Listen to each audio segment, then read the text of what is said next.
Salve família vascaína, Lineker na área aqui no canal, seja bem-vindo ao nosso vídeo na manhã dessa quarta-feira, você é o nosso convidado especial, então fique no vídeo até o final.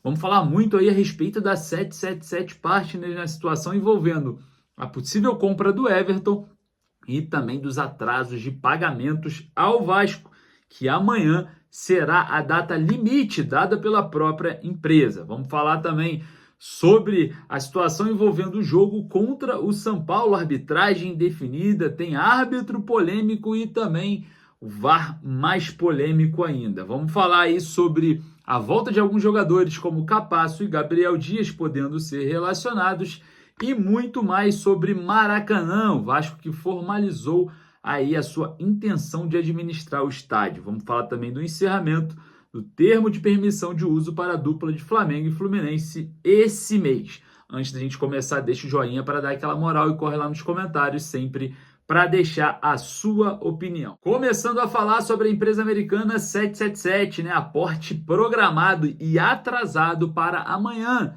dia 5 de outubro. O valor corrigido será por cerca de 127 milhões, né? O valor que seria inicialmente 120 milhões, com correções e multa, chegará aí por volta de 127, segundo especialistas. Vale lembrar que esse aporte estava programado para o dia 23 de setembro e atrasou aí o percurso do pagamento do Vasco, referente aí a alguns jogadores, como Pumita Rodrigues, do Nacional do Uruguai, a situação envolvendo o Atlético Tucumã também, lá do Manuel Capasso, e também na transação do Léo Jardim. Então, essa situação envolvendo essas dívidas do Vasco com clubes em negociações de jogadores soou mal na imprensa inglesa, e a The Guardian, né, uma reportagem lá, uma imprensa local, comentou, né, que o Vasco estava devendo certos clubes por conta de atrasos em pagamentos da empresa americana para a Vasco SAF. A situação não está soando bem na Inglaterra e a empresa americana encontra dificuldades para fechar a sua aquisição do Everton. Lembrando que o Everton é um clube que quase caiu ali para a segunda divisão, né, para a Championship na Inglaterra, permaneceu na Premier League na última rodada e a situação da imprensa local vem atrapalhando a movimentação da 777. Lembrando que movimentação essa que vem sendo manchada por conta das faltas de pagamentos aqui no Brasil. Então a situação começa a globalizar, o Vasco é citado dentro da imprensa local e a 777 encontra dificuldades, né? Lembrando que a gente tem a situação envolvendo o Maracanã. Vamos falar sobre o Maraca. O Vasco formalizou ontem à noite a intenção, né? Foi ao governo do estado formalizar a intenção de administrar o Maracanã. Lembrando que esse mês se encerra o termo de permissão de uso, a TPU, dada pelo governo do estado ao consórcio Maracanã para a dupla Flamengo e Fluminense. Então, dia 23 desse mês se encerra toda a questão envolvendo a administração da dupla no estádio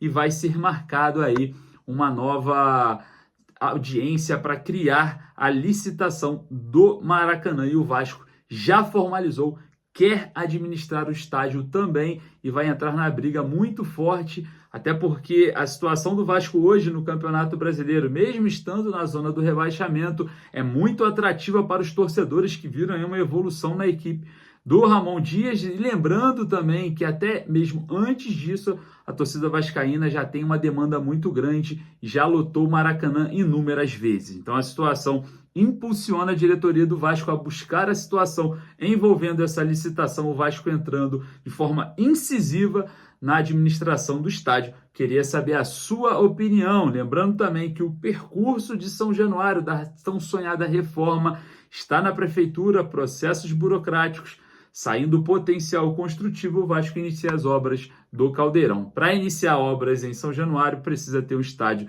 e muito provável que ele seja o Maraca. Quero saber a sua opinião a respeito do Maracanã, deixa lá nos comentários, né? Lembrando também que esse final de semana o Vasco enfrenta o São Paulo e já temos arbitragem definida.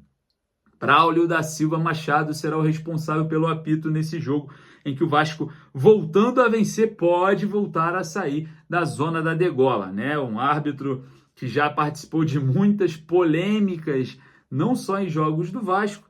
E vamos falar também do VAR, né? Rodrigo D'Alonso, ele mesmo, torcedor.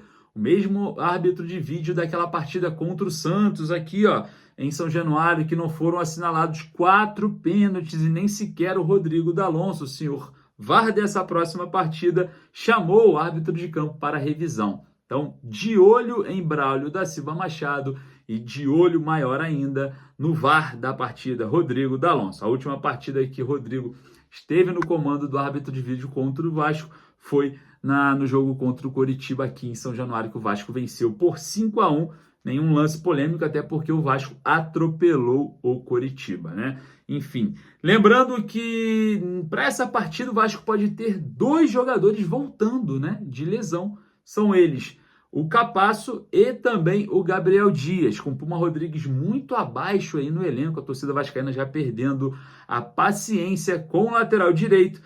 Parece aí que o Gabriel Dias pode vir no momento excelente, né, no atual momento do Puma, que não corresponde com um bom futebol, até mesmo envolvente, que o técnico Ramon Dias implantou nesse time, né? O Gabriel Dias tem características um pouco mais defensivas, mas também a gente pôde observar ele na Série B do ano passado, até mesmo agora voltando de lesão, que voltou naquele jogo contra o Atlético Mineiro e um campo molhado acabou se lesionando, né? Lesão muscular.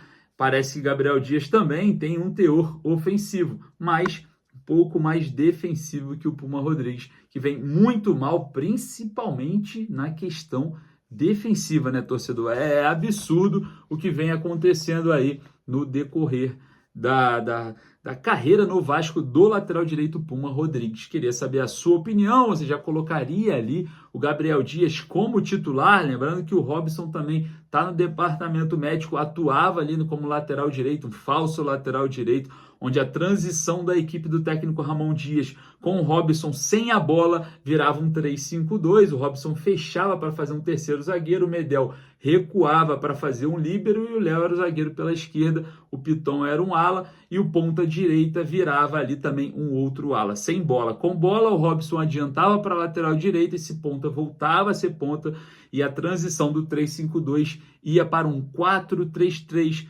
com a linha Piton, Léo, Medel e Robson, né? Aí o ponta direita, que era a ala, volta para a ponta e a situação vira um 4-3-3 ofensivo, né? Eu acho que tava dando certo até o jogo contra o Palmeiras, que vai ser derrotado apesar do erro da arbitragem, e a torcida vascaína não estava suportando mais o Robson também atuando pela lateral direita. Lado direito da defesa do Vasco hoje é o grande problema da temporada.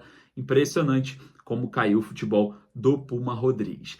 Vale lembrar que depois que o Vasco enfrentar o São Paulo no Caldeirão de São Januário, vai ter aquela parada ali, né, nas eliminatórias da Copa, e o Vasco volta a enfrentar o Fortaleza. O Fortaleza que ontem eliminou o Corinthians e está na final da Copa Sul-Americana. Final essa inédita, e isso, querendo ou não, é muito bom para o Vasco, porque a equipe cearense foca nessa final e pode estar poupando jogadores para o jogo entre Vasco e Fortaleza, de novo aqui no Caldeirão. Vai ser São Paulo no Caldeirão, Fortaleza também em São Januário, Flamengo no Maracanã, e depois o Vasco volta de novo a São Januário para enfrentar o Internacional, que também, né, dependendo do resultado da Libertadores, pode estar na final e também não levar muito a sério essa questão do Brasileirão até o momento.